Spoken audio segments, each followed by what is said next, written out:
Did you see it on social media this week? Well, it blew up. Let me paint the picture for you and what was posted and why it blew up. Okay, so Alim Kim, her Korean name is Arim. She became a professional, golf professional in 2013 as a teenager, and she won a bunch of tournaments. Then in 2020, she became onto the LPGA scene and made a debut at the U.S. Women's Open, and she won it. And it was a major, by the way. And since then, she's won 2 more tournaments, and basically all that to say, she is pretty awesome. And she's one of the top players on the LPGA and is now ranked, I think, 34th in the women's world golf rankings. Okay, and so what, you say? Well, she uses an aim point method for her putting.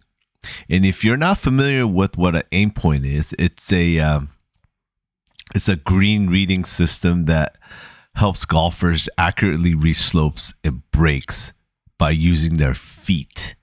So they use their feet to sense the incline. You have probably seen it before. They stand with their feet wide open, straddling the line of putt between your ball and the hole. And they kind of rock back and forth to feel the incline. And for the record, I tried this and I can't quite feel it yet. I don't really understand it. But anyway, so what's the controversy? Well, there has been a lot of talk on the PGA and LPGA tour about slow play.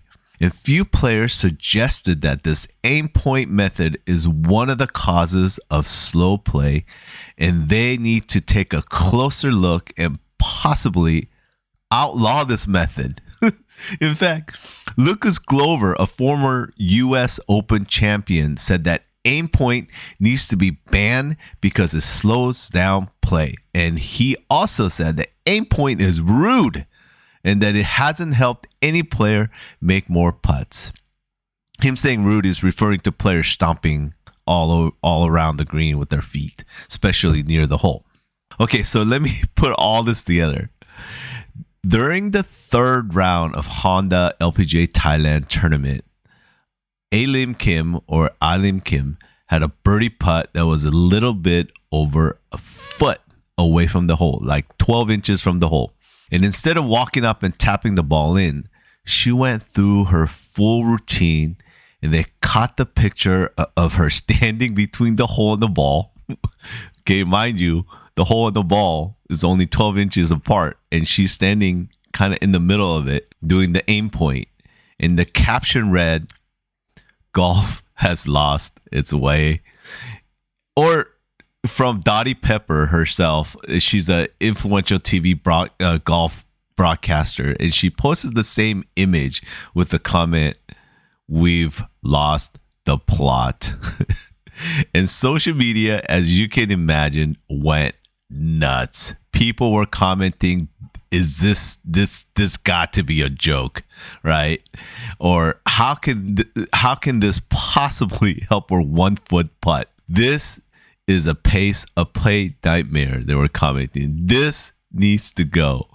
They were commenting, this is absolutely ridiculous and not necessary, etc., etc. You can find it on Twitter. You can find it everywhere. You can look for it yourself and read all the comments. It's kind of funny.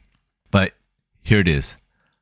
I am here to give you a whole different perspective. And for all those hating on aim point, maybe this is not about aim point at all, but it's about a golfer committed to putting her pre-shot routine to calm her nerves. Maybe it's more about a golfer who has doubled down on creating a process and doing it before every shot, no matter what. Maybe it's more about a golfer who understands what it takes to reduce tension by sticking to her routine. Or maybe it's more about a golfer who honors discipline over looking ridiculous.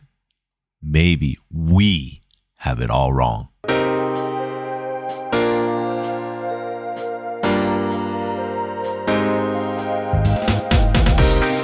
This is Hanju Lee, and you are listening to Better Golf Academy. And I am here to share the best secrets of improving your score without mechanical swing tips. And it's all about strategy and your mental game.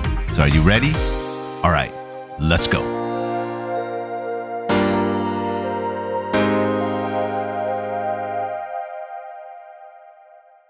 Hi, everybody. Welcome to the Better Golf Academy podcast. I am your host, Hanju Lee. Thank you so much for listening. If you're all waiting for a new episode to drop last Tuesday, well, it didn't happen, but I really tried. I was traveling overseas and I had 100% intention to record. I even brought all my recording stuff, lugged it all around the airport. But along with my workout clothes, my microphone stayed in my luggage and it did not get used. And I am so sorry. But the good news is this.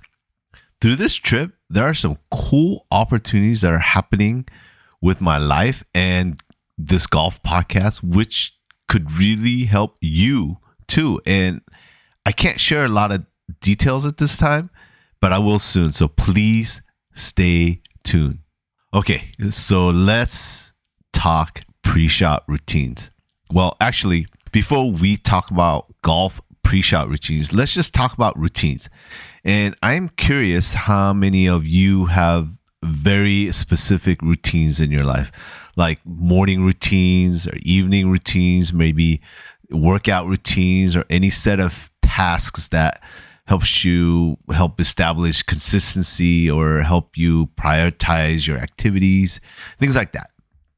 Here's a quick story. When I was working in corporate, we had an engineer on our team that we giggled at and made fun of a lot behind his back, of course. And he was a lot older than us. And every morning he would come into the office the exact same time on the dot. Okay. And he was slowly, with the same pace walk every day. Every morning, he would walk slowly over to the coat rack in the corner of his office. And he would take off his hat and hung it on the top hook. And he slowly would take off his jacket, hung it right below it. And then he would slowly walk over to the coffee station, got his coffee, his cream, his sugar. He would stir it a certain way, put it in his favorite mug. And he sat down in front of the computer and started his day. Exact same steps. Exact same movement every single morning. Do you know somebody like this?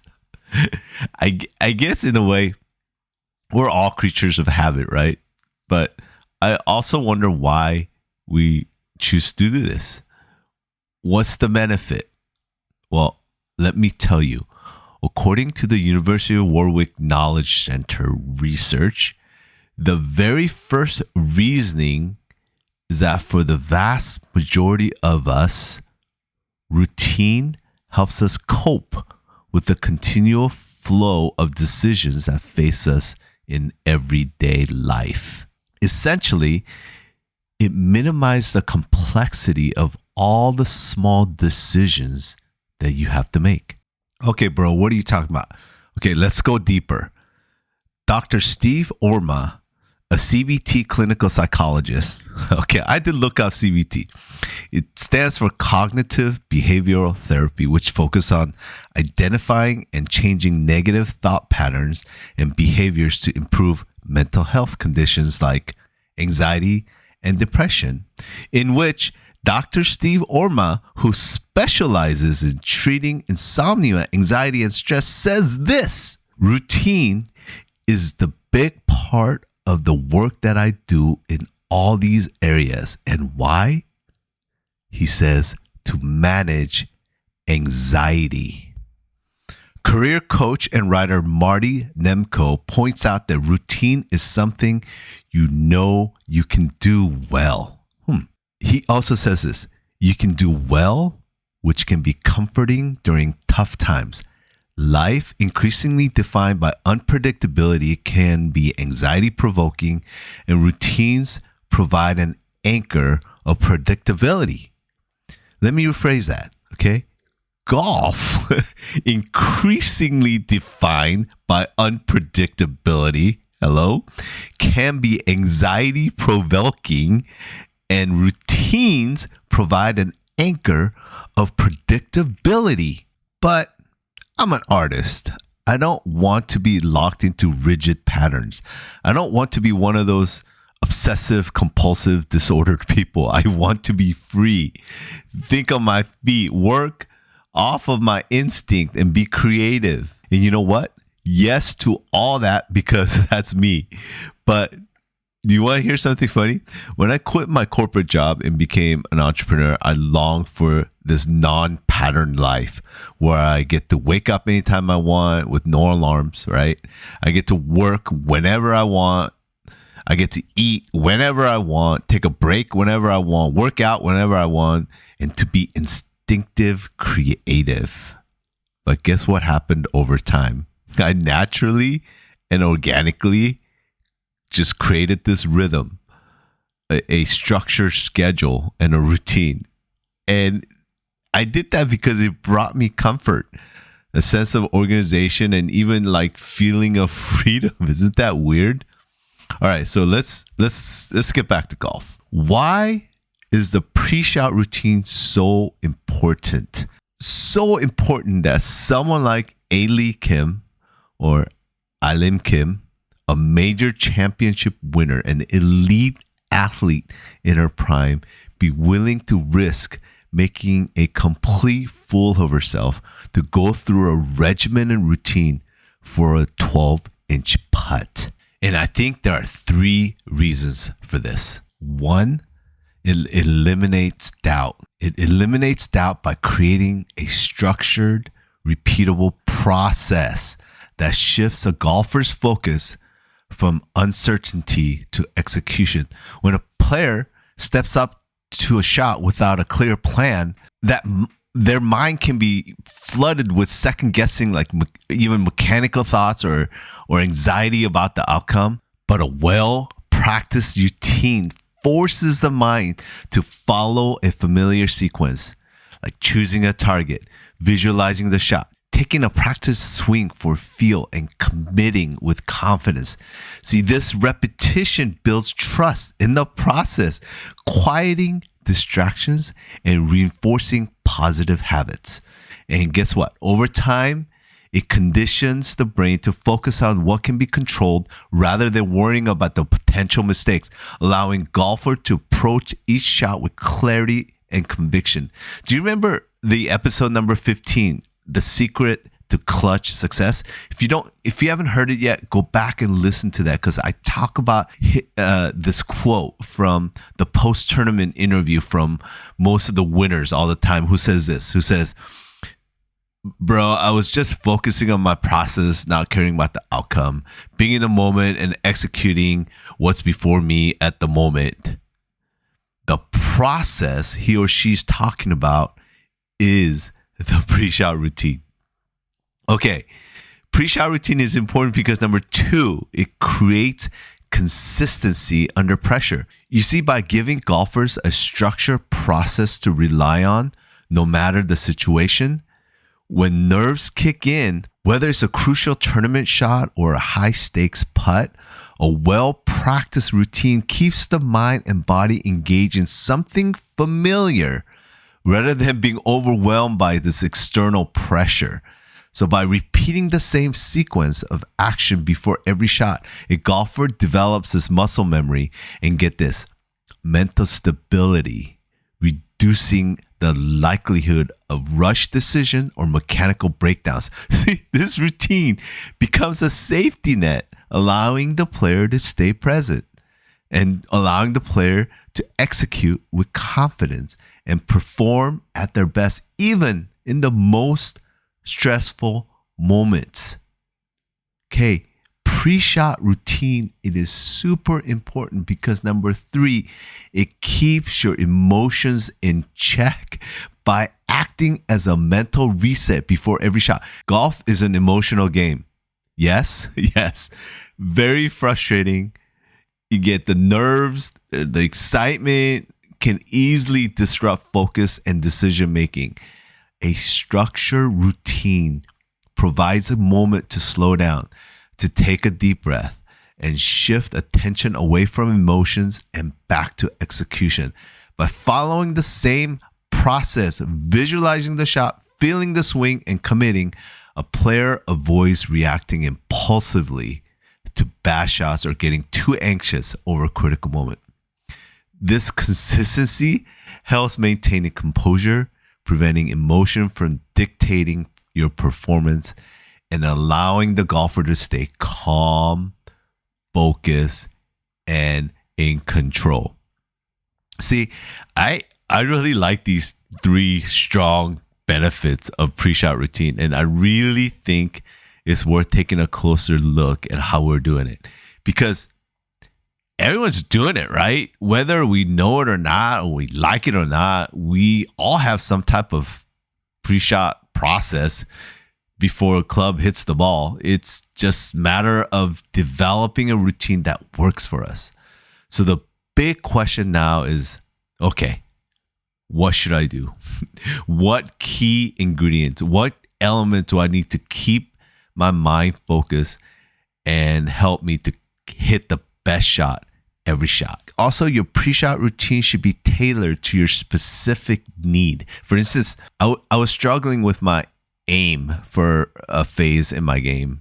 So my friend, who was a much better player than me, showed me what he does to line up his shots. Basically, he stood behind the ball, picked a spot on the grass between the ball and the target, like five foot in front of the ball, and he had me line up my shot to the spot and not worry about the target that was like 100 plus yards away. This helped me correctly to align my body, my shoulders, and my feet, resulting in more accurate shots towards the target. And later on, I'm going to tell you about this famous player that does this, okay? Also, okay, do you remember Jordan Spieth during his complete swing revamp? He had an interesting pre-shot routine. It was very annoying, okay? It looked super odd, awkward, unnatural, but he did it with a distinct purpose of trying to shallow the club to get it steep enough to where he can shallow it on the plane. That's what he said. So he created this funky move during his pre-shot to mimic it for the actual swing. So let's talk about the how. So how do we do it? How do we create the best pre-shot routine for our game? Well, first, let's look at the best player to model this, and let's dissect it bit by bit. And you guessed it, that player, Tiger Woods. And if you want to see this visually, I will add the YouTube link to the show notes. He's setting up, and there's like slow motion of him setting up, and there's a guy narrating it. It's kind of cool. But first, they show him standing behind the ball, kind of facing the same direction as he would hit the ball, right? And he's probably standing like 5, 6, 7 feet behind where it's teed up. And he takes 2 slow practice swings. And after he follows through on the practice swing, he stares at the target on his follow through. I'm thinking he's probably visualizing the trajectory of the ball, the flight or the direction, which way he's going to hit the ball, which way it's going to spin. Is it going to be a fade or draw? He's kind of visualizing that in his head. Then he steps behind the ball on his target line, and he picks out a spot in front of the ball. I remember I told you that. I learned that. I wonder if my friend taught Tiger that. But anyway, he steps into the shot, and you can see him. He's continuing keeping his eye on the spot in front of the ball. He's staring at it as he's walking towards the ball. Now he squares his feet upon that spot, and he starts waggling his hands, and he continuously moves his feet up and down. And I think he's taking away the tension, and he's trying to stay athletic. That's what the narrator is saying. And he takes another look, and he waggles, looks at the target, and then he swings. And he does all this within the same time frame. In fact, people have timed him with a stopwatch in his pre-shot routine, and it's to the exact second. And it's an absolute science, and he repeats it over and over again.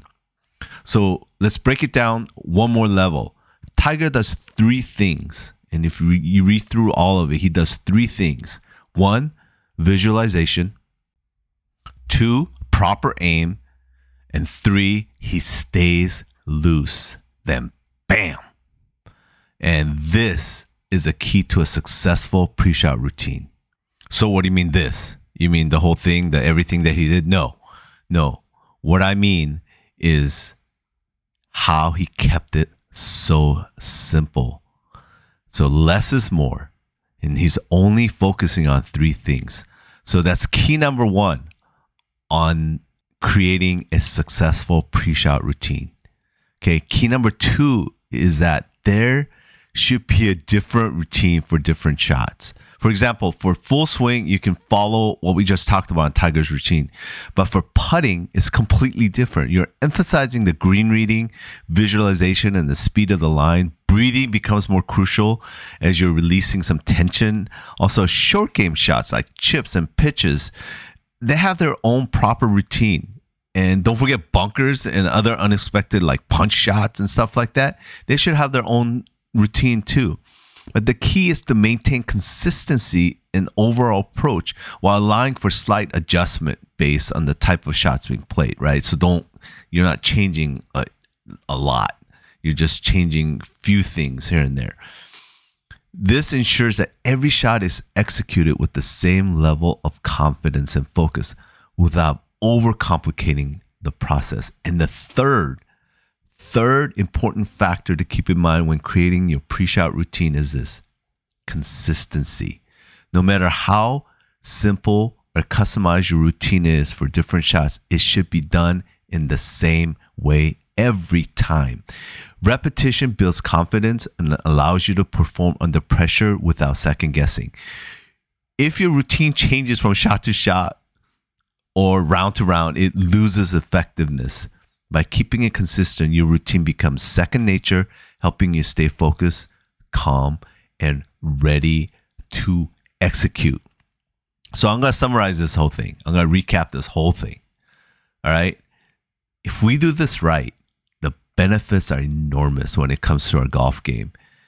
And how would you feel if a proper routine could eliminate your doubt, creates consistency under pressure, and keeps your emotional in check? Well, it's proven over and over again that a solid, effective, and purposeful routine will do that for you. And how do you create a solid, effective, and purposeful routine? You keep it simple. You make sure you customize it for each category of shot. And finally, you make sure they're all consistent, including fitting inside the time frame. Okay? And now that you know, you can't just go out and start executing it. You have to practice it. And you have to get it to a point where it becomes just regular habit, second nature, to a point where you don't even have to think about it. And in order to help you do that, I've created 3 drills for you to work on that will help you get ready for your best round. I'll even include how to simulate a clutch tournament condition to trick yourself into pressure situation and help you practice on how to overcome it. Okay, so go to bettergolfacademy.com/routine. Just go to that on your URL, and the landing page will open up, and you'll get a link to a free download. Okay. Well, thanks for hanging there with me. I think this was really good, and I hope it was good for you too, and that you gained something from it. And if you did, could you do me a big favor, and could you just share this with a friend that needs to hear it? Also, please leave me a review, and I would love for you to subscribe. And if you want to chat with me directly, go to bettergolfacademy.com/hello and leave me a note. I promise to get back to you. Let's keep building this Better Golf Academy community together. But in the meantime, thanks for listening to Better Golf Academy podcast. I really appreciate you being here. Be awesome, and bye for now.